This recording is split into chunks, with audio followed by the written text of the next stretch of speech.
The stars are right, and that means it's time for another episode of The Whisper in Darkness. I'm your host, the Manfromleng. Thank you very much for joining me today. On this episode, we are continuing with our review of the player cards in the Dunwich Legacy Investigator Expansion for the benefit of new players. This is part 2 of our review of the Rogue cards. We're going to take a look at Contraband, Think on Your Feet, Double or Nothing, and Quick Thinking. There are spoilers throughout if you care about that sort of thing. If you enjoy what you hear, remember to like, comment, and subscribe. Just a quick reminder of how we rate cards here on The Whisper in Darkness. The best of the best get an Elder Sign, while the worst of the worst get an Auto-Fail, and the cards in between get a +1, 0, or Elder Thing respectively. Cards that you build around, or are good in one particular deck, get a Bless token, while cards we believe are destined for the list of taboos or are simply bad for the game get a Curse token. Before we get started, I'd like to thank the patrons of this channel for their tremendous support. The Arkham Horror LCG community is amazing, and these people have gone above and beyond to bring you content like these player card reviews. If you'd like to support the channel's goals and see your name on this list, head over to patreon.com, sign up for a tier of your choice, and claim your rewards. That would be awesome. Special thanks to Cole Monroe Chitty for the amazing art that graces the channel, Nicole Fiscus for the new Whisper in Darkness logo that I use for the podcast, and Nate Lost in Time and Space for the intro as well as the overlays. Thank you very much. I couldn't do it without you. Without further ado, let's get started. We are back with our review of the player cards in the Dunwich Legacy Investigator Expansion for the benefit of new players. This is part 2 of our look at the Rogue cards in the box. We're going to start off with an event. This is Contraband, 4-cost event that has willpower and intellect skill icons, supply and illicit trait. Choose an asset controlled by an investigator at your location, double the number of ammo or supply tokens on that asset. Man, oh man, 4-cost is pretty expensive.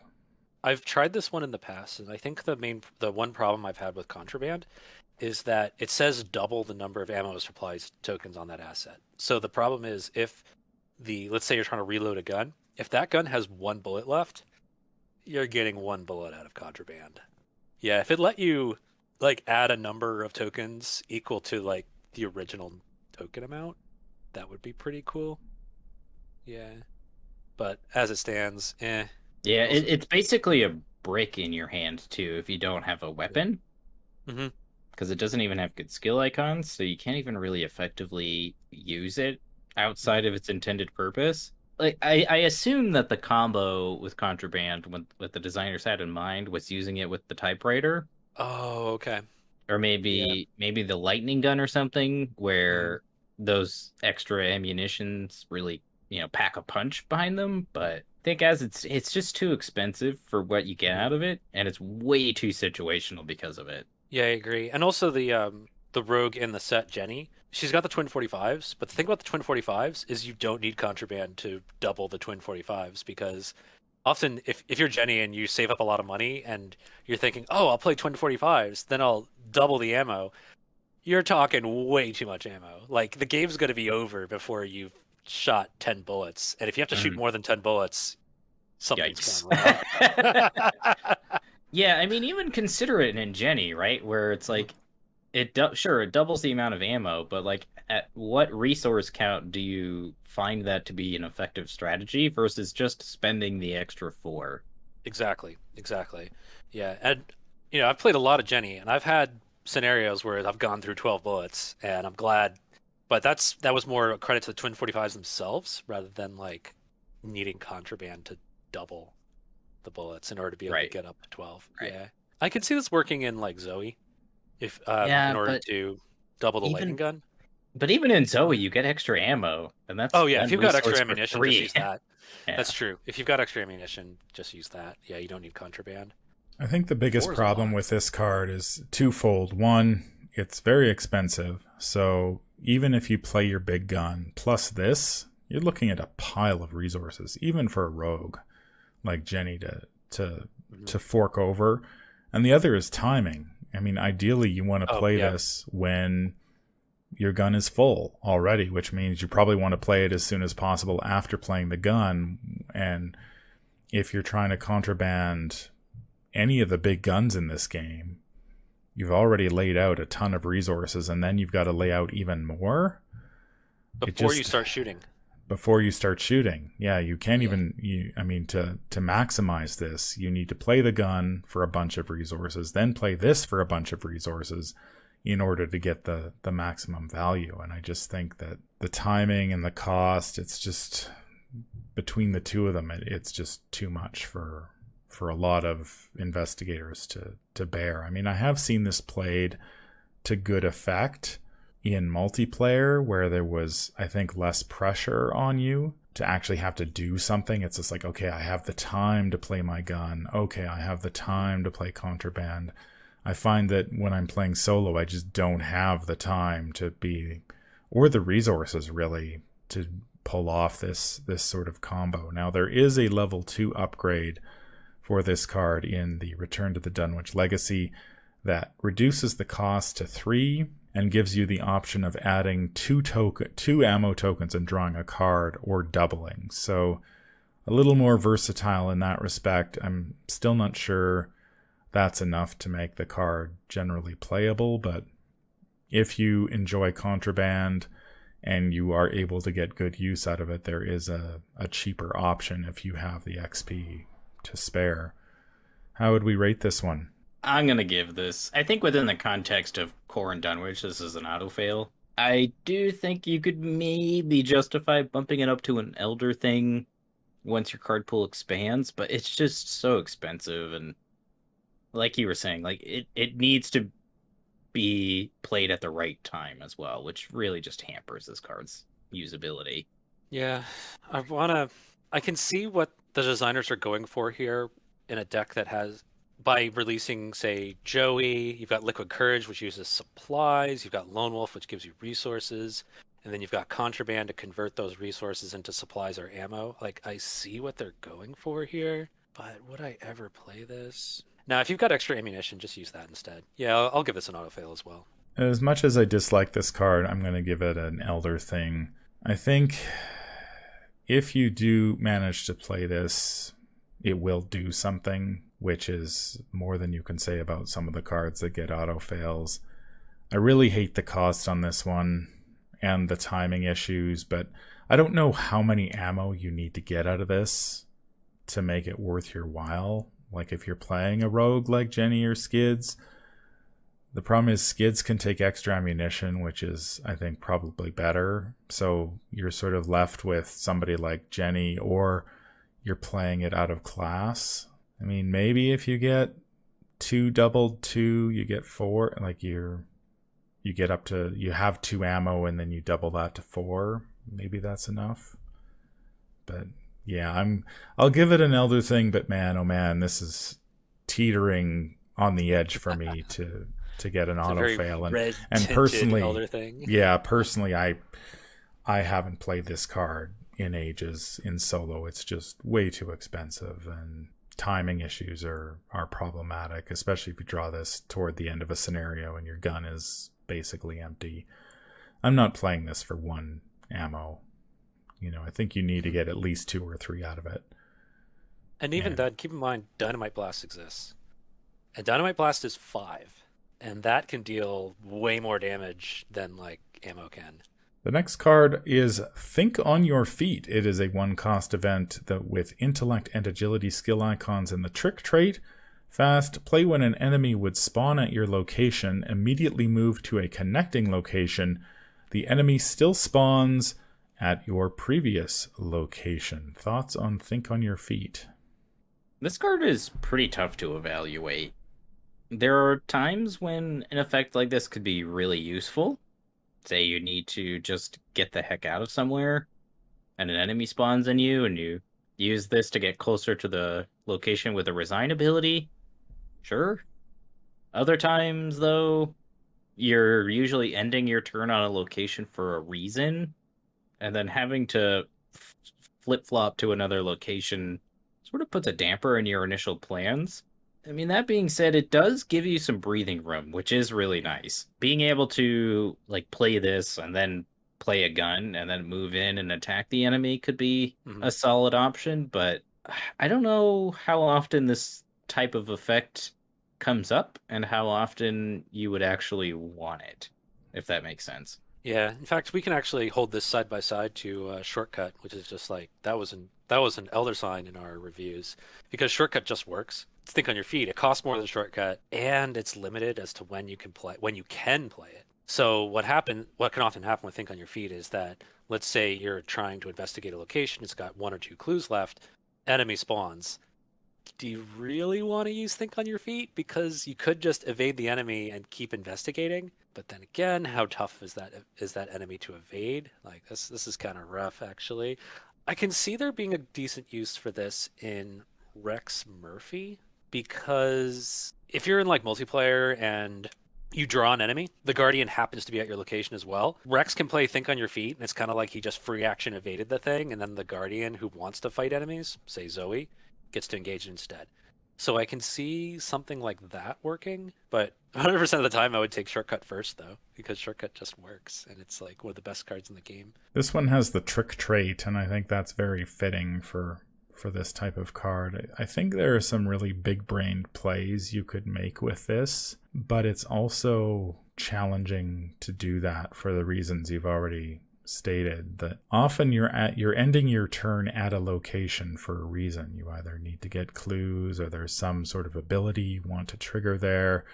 And so an enemy dropping on you and you leaving before you've actually accomplished your objective at that location, even if it's fast, it just doesn't work. I mean, maybe this works better in multiplayer, like you said, Mattastrophic, where somebody other than the Guardian gets the enemy and you don't want it, so you leave, and then the enemy naturally engages somebody else at that location, so you're sort of moving away, so you're getting some value out of it. You're saving the Guardian or whoever's in charge of enemy management that action in order to engage the enemy off of you. What does this do that Elusive doesn't already do? Yeah, I mean it's tough. I feel like this. I remember like playing, Elusive when Dunwich Legacy was first released, I put this in a lot of decks, and then it slowly no longer made the cut. I feel like there are good things you can do with it, but the number of situations where it comes into where this card is relevant is pretty small. There is a level 2 upgrade in the Return to the Dunwich Legacy.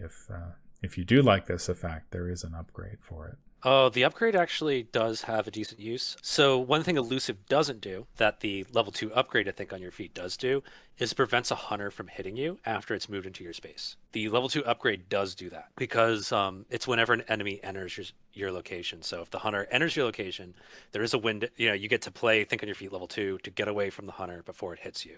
So there is that narrow use that one has. Level 2 XP is a lot to do it, is a lot for it, but it does have that use. I guess one of the advantages of this is that it works against any enemy. So elite, non-elite, doesn't care about that. So if you're playing something like Miskatonic Museum where the hunting horror spawns on you, you can get away from it. Unfortunately, the hunting horror has hunter, so you really haven't solved the issue at all. Like maybe if this exhausted the enemy on your way out, that would be good to give you a little bit of extra time. Yeah, then you can help your friends too. That would actually be pretty decent, and that is also something that Elusive doesn't already do.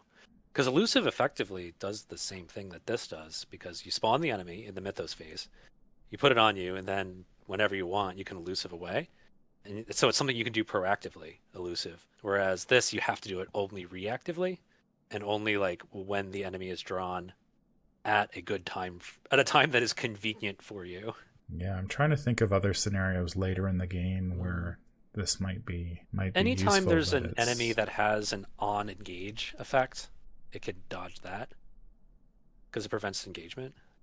Yeah, maybe the deep ones in the Innsmouth Conspiracy, they all have an on engage effects, so that might be helpful. I just find as a solo player, like so often you're ending your turn at the typical turn would be like grab clue, move, grab clue, or move, grab clue, move to another location that has a clue that you're planning to grab the next turn, and usually you're dealing with the location sequentially, so moving away and then having to move back. And I mean, maybe this works in somebody like Rex if you're playing Seeking Answers or something like that. It's just like, hey, I get away, I Seeking Answers. Or later if you're playing one of the Mystic Rogues like Safina or Dexter, where you can move away, Sixth Sense, or try to Sixth Sense the clue. Like, the problem is Sixth Sense isn't entirely reliable in that respect. So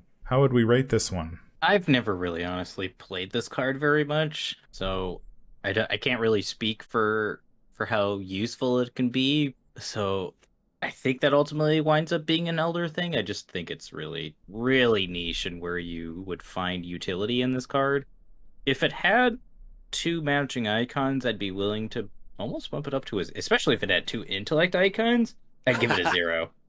Yeah. But as it stands, I'm going to give it an Elder thing. I think with Elusive in the core set, I'm going to give this a tentacle. I just don't see myself playing this over Elusive, except in like the very, very niche scenarios. You know, like with enemies with on-engage effects. But because Elusive basically does what this does, but it's more broad and applies to much more, and it can be used proactively, which is very important. So I think I'm going to give this a tentacle. I really want to like this card more than I do. I think it's I mean, I like the art. I think it's neat, but yeah, after I put this in my decks for a while, and then it just no longer made the cut, and I haven't played it in years, I think, at this point, and it just doesn't see the light of day. Maybe it has uses in multiplayer that I'm not seeing because I don't play multiplayer all that often. I guess I'm willing to give this an Elder thing. But again, here's another card I think that's hanging on by its fingernails before plummeting into the depths of the tentacle. When I think about cards that I play often, I've done pretty well in the game without this card and without this effect. So I don't think this would have won me many more games than... That is actually a larger question, and also I think a larger bit of advice for players who are relatively new to Arkham Horror, that every effect you do put in there, every card, it's worth considering what else could have been in that card slot, in that deck slot. And this is why, at least in my own personal view, that cards that are proactive tend to make the cut, in my case, more often than cards that are entirely reactive, such as this one. Because I could use the proactive card to like push things forward no matter what the situation looks like, or in a majority of situations, or something like Think on Your Feet, you've got to wait for the right situation to come up. It might be a wonderful, wonderful effect when that situation comes up, but if you can't really engineer it, then you're going to have a card that's going to be dead in your hand. And it does, and like Nate said, if it had more than one icon of the same, type, then it would find new life as like a skill card, kind of. But it doesn't. Yeah, I think the best case for this card is if you say you go to a location, you do your business there, and you're ready to leave. Yeah. But your turn ends. You have to survive a mythos phase. You draw an enemy. You're like, well, I was leaving anyway, so away you go. Like that's when this is a big win. I don't know how often, like I've never kept track of how often this situation has come up in my game, so it's difficult to recommend putting this card in your deck for that specific situation. But, something like extracurricular activity, if you end up in the faculty office, you've killed the enemy there, you've grabbed the clue, you're planning to head back to the dormitories, you draw an enemy, it's just like, okay, well, I was going to leave anyway, so, hurrah. Maybe. But then you could elusive. Elusive does that too. Yeah. Yeah. That's true. So. Yeah, there's already a better card, I think, available to do this effect most of the time. So maybe an Elder thing is being a little charitable, but give it a try. See how it works. If it doesn't work for you, well, there are other options. The next card we're going to talk about is Double or Nothing. If you follow the list of taboos, this is the only banned card in the Arkham Horror LCG. It has one wild skill icon, the Fortune trait, max 1 committed per skill test, Double the difficulty of this skill test. If this skill test is successful, resolve the effects of the successful test twice. Now, if you're anything like me, when I first saw this card, I remember feeling like, well, why would I ever want to play this? Because doubling the difficulty of a skill test is a huge impediment. Unfortunately, doubling the difficulty of the skill test is not a huge impediment for most investigators.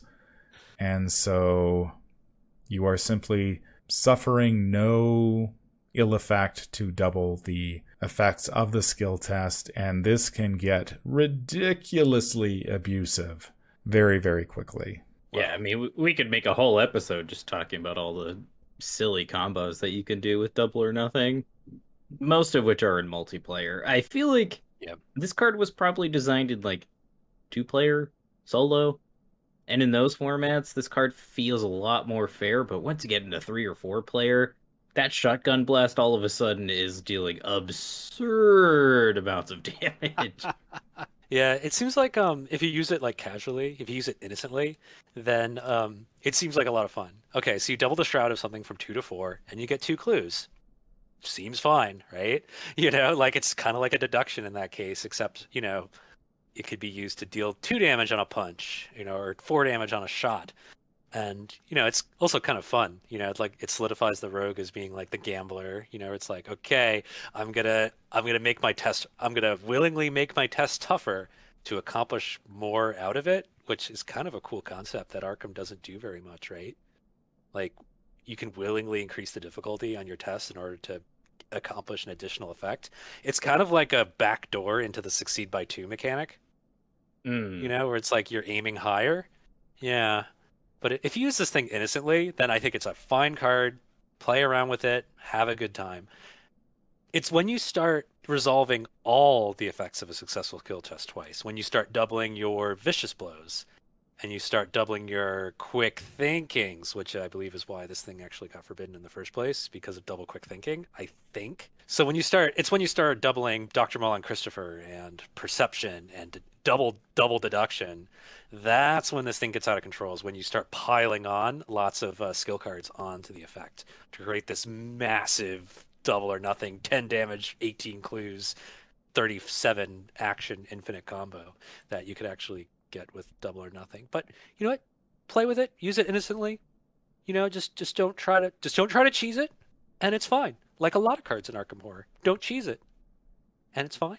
Yeah, I think you hit the nail on the head there, Mattastrophic. I mean, obviously this card leans into the gambling theme for rogues, and if you were really gambling, it would be fine. Unfortunately, when you play this card, you're not gambling 90% of the time. You are playing this just to be abusive. And I mean, I've seen this played in combination with some cards to like clear 10 clues off a location in one action and do ridiculous amounts of damage to enemies and stuff like that. And you would think that, the doubling of the difficulty of the skill test reins this in, but the investigators who are playing this card or hoping that this card will be played during that skill test are already ready for that. They know it's coming. You've set this up. Like, we're going to kill the boss, and here's how we're going to do it. I'm going to use the shotgun. You're going to play double or nothing, and we're going to kill it in 1 or 2 shots.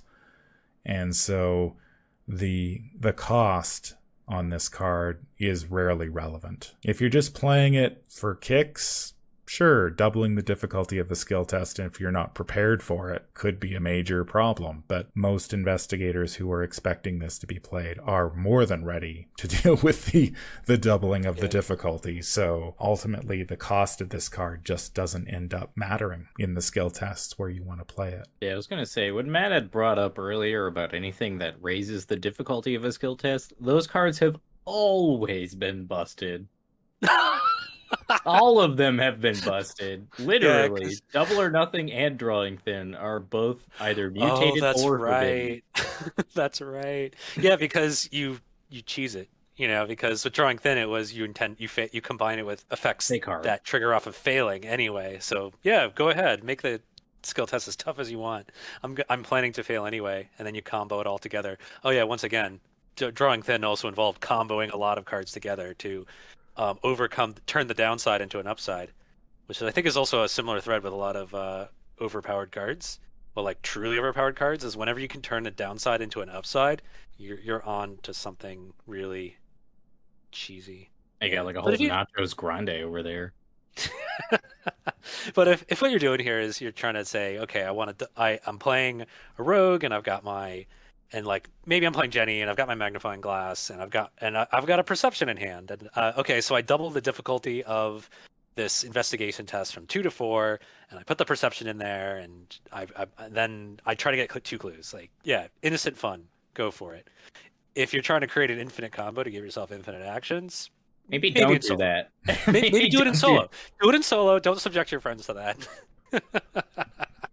Yeah, this card was central to the old Wendy Adams deck that could kill the experiment. You were attacking the experiment with a fire axe, I believe, and then doubling the damage and throwing a whole bunch of stuff into the test. And again, That's the key. Sure, you All were that. doubling the difficulty of the test, and you were committing enough cards to simply clear whatever the double was, whatever the number ended up being. It was the difficulty of the skill test was basically irrelevant by the time everybody gets commits their cards to this in multiplayer. So yeah, it goes without saying, this one is busted.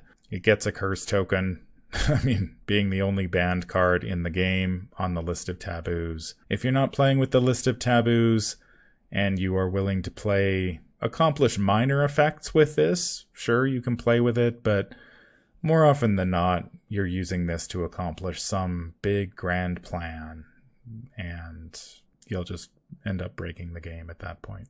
The final card we're going to look at in this batch is Quick Thinking. It is a skill that has one wild skill icon innate trait. If this skill test is successful by 2 or more after it resolves, you may immediately take an action as if it were your turn. This action does not count toward the number of actions you can take each turn. Speaking of cards that ended up on the list of taboos, Quick Thinking is one of them. I believe it has been limited to once per round, if I'm not mistaken. Again, this was one of those cards you throw into that double or nothing test to get 2 extra actions. Extra actions. This one is somewhat, I guess it is unique in that it lets you take actions outside of your turn, which is very rare and unusual. The innate trait does come in handy later once you pick up Silas Marsh. He can play this card, and I've played it to very good effect to get extra actions. What do you guys think about this one? I both love and hate this card. I love it because it's very powerful. It's very good, but I hate it because I feel like it just constricts skill design. Huh. In Rogue specifically, because I mean, what better thing to do than get free actions, right? Mm-hmm. So like, how do you make a skill card that's on comparable power level to something like Quick Thinking? Oh, I get you. Okay. So it sort of just sets a bad design precedent in that way, but it is a really cool card if you're using it innocently, but it's one of those cards that just begs to be abused. Yeah, and as a little bit of Arkham history, it was the combo of Double or Nothing and Quick Thinking, along with a bunch of other stuff. But you can see how that would get out of control when you Double or Nothing your Quick Thinking to get 2 extra actions, and then you do it again to get another 2 extra actions, and you can kind of see where it grows from there. Yeah, personally, I've used Quick Thinking to pretty good effects. It's only 1 wild, so it only adds 1 to the skill test, but then you're also aiming to succeed by 2. And Quick Thinking is a card that lets you be like Skids for a moment, where you can kind of pull the party's ass out of the fire by taking an additional action whenever. It's very uniquely Rogue in that you can kind of like cheat the turn order in order to accomplish something, even if it's something as simple as an additional movement. That can be like really important for like coordinating a series of actions that lets you go from you're all hosed and this is the last turn of the game to actually pulling it out of the fire. I've used this card to pretty good effect a lot. I really like it, and it also it really rewards you for leading into the succeed by two playstyle, which is something that gets more and more support as time goes on. I mean, in its basic use, using this to combine with lockpicks because you want to succeed by two on lockpicks anyway. I've used this a lot on turns when I need to shoot things with the Derringer, especially level two. Because the Derringer, if you hit the level two Derringer, if you hit by three or more, you get an additional action. And then you also throw on quick thinking to get an additional action. And that's how someone like Jenny Barnes, I may have played this deck quite a bit. Someone like Jenny Barnes can like actually take down big enemies with small shots, is by getting a bunch of shots. And quick thinking and the Derringer are how you get there. It is unique in that it does allow you to take actions outside of the normal investigation phase. So if you're playing this in solo, you commit this during the Mythos phase to a skill test, and you get an action during the Mythos phase. If you're playing in multiplayer, you commit this to another investigator skill test, and you get to take an action during their turn. I guess the number of things you can do with that is really situational. It just depends what's going on at the time, whether that's actually going to be useful or not. But the fact that it does open that door to those sorts of things allows you to make really cool plays. It's just like, hey, I needed to investigate this location over here this turn, and suddenly, hey, I'm over there now because I got that free move during the Mythos phase and I'm ready to take my turn. Or in multiplayer, it's like you went first, you did something, I played quick thinking, I took an action, we solved a problem that was going to happen. Like I needed to engage this enemy off you or something like that. Suddenly quick thinking comes in and you're able to accomplish something that you wouldn't normally be able to do. And yeah, it does get, once you start, double or nothing and stuff like that, and you're able to start looping this thing and getting more extra actions, you can quickly see how double or nothing and cards like this get problematic. I think typically this is one of the taboos that I do play with. I use this as a max once per round. I think even though I don't tend to play with a lot of the list of taboos, this is one of them I stick with because it just sort of makes sense. How would you guys rate this one? This one's tough for me because I really enjoy playing this card, but I also don't enjoy the precedent that it sets as far as design goes. And they clearly saw that when they put it on the taboo list. But even still, you're still like having to like compare all other rogue skills to a skill like this, which I don't care for as much. I mean, that being said, I'll give it an elder sign, but it's tentative. I do think it's really good, and it's obviously very powerful, but my issues more just stem from it sort of just kind of brute forcing the issue, like we've talked about a lot of the time. Like so many cards just sort of give you things rather than making you do things in another way that would be profitable, something like seeking answers, where it doesn't inherently give you more actions, it just lets you do something that you wouldn't normally be able to do. Right, because of positioning in the case of seeking answers. Yeah. Right, yeah. Whereas quick thinking is just it's cool that it lets you break turn order, which I think would be a interesting design space that they could explore, but as it's written, it's just a very abusable card, which I don't care for as much. Yeah, I see your point there about about cards that can not force creativity but encourage creativity. Now, I think given the card pool we have, I think quick thinking kind of actually helps encourage creativity because you can break the turn order and you can do some weird plays like being able to engage something while it's not your turn, or investigate when it's not your turn. Most commonly, like I think I've mentioned, I've used it to take down a big enemy in multiple shots because I get an extra action to finish it off. And then I'm kind of using it kind of like a level 2 Derringer to do that. I'm going to give this thing an elder sign because it's very much in the rogue's identity at this point in the card pool. You get extra actions, you can do weird stuff. And I think if you're playing Jenny or Skids, or if you're playing Jenny or Skids especially, I think this is kind of right in their wheelhouse. That being said, Rex can use this thing very, very well. So can Zoe when fighting large enemies, because she can get that extra action off of this. I think this skill remains, even to this day, one of the stronger skills in the rogue card pool. I'm going to give it an Elder Sign. I do like this. I'm glad they added the max once per round to tone it down a bit, just to prevent people from abusing it, especially with some of the other extra action cards that we'll get down. We'll take a look at down the road in 3 aces, or no. Oh yeah, Ace in the hole. Ace in the hole. Sorry, I know there were, back in the day, there were decks floating around that were just taking, playing double or nothing and ending up with so many actions that it was really degenerate in that way. But I don't really have an issue with this one. It is awfully nice once you get to play Silas, because of the innate trait and Silas's Elder Sign ability. This can be in your discard pile.